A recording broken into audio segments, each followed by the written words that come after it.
ഇത്തവണ ദീപാവലിക്ക് പടക്കം പൊട്ടിച്ച് തുടക്കം കുറിച്ചത് രാജ്യത്തെ വാഹന വിപണിയാണ്. 24 മണിക്കൂറിനിടെ 1 ലക്ഷത്തിലേറെ കാറുകൾ വിൽപ്പന നടത്തിയാണ് ആഘോഷങ്ങൾക്ക് തിരിതെളിഞ്ഞത്. ഒറ്റ ദിവസം കൊണ്ട് 10,000 കോടിയോളം രൂപയുടെ വിൽപ്പന നടന്നു. ശരാശരി 8.5 മുതൽ 10 ലക്ഷം രൂപ വരെയുള്ള കാറുകളാണ് ഏറ്റവും കൂടുതൽ വിറ്റഴിച്ചത്. 5 ദിവസത്തെ ദീപാവലി ആഘോഷത്തിന് തുടക്കം കുറിക്കുന്ന ധർത്തേരസ് ദിവസമാണ് ഇത്രയും കാറുകൾ ഉപഭോക്താക്കൾ സ്വന്തമാക്കിയത്. ശനിയാഴ്ച ഉച്ച മുതൽ ഞായറാഴ്ച ഉച്ചവരെയായിരുന്നു ധർത്തേരസ് സമയം. വാഹനങ്ങളും ആഭരണങ്ങളും മറ്റും വാങ്ങാൻ ഉത്തരേന്ത്യക്കാർ ഏറ്റവും ശുഭമുഹൂർത്തമായി കാണുന്ന ദിവസമാണ് ധർത്തേരസ്. മുൻനിര വാഹന നിർമ്മാതാക്കളായ മാരുതി സുസുക്കിയും ടാറ്റ മോട്ടോഴ്സും ഹ്യുണ്ടായി മോട്ടോഴ്സും കൈവരിച്ചത് റെക്കോർഡ് വിൽപ്പനയാണ്.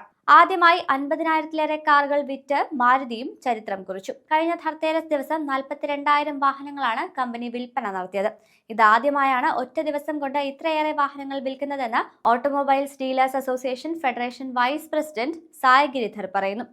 വാഹന വിപണിയുടെ ചരിത്രത്തിലെ ഏറ്റവും മികച്ച ദീപാവലി സീസണാണിതെന്നും അദ്ദേഹം കൂട്ടിച്ചേർത്തു.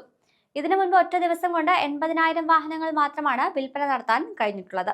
GST വെട്ടിക്കുറച്ചതും വാഹന കമ്പനികൾ നൽകിയ ഓഫറുകളും ലളിതമായ വായ്പാ പദ്ധതികളുമാണ് ഈ റെക്കോർഡ് നേട്ടം സ്വന്തമാക്കാൻ കാരണമായത്.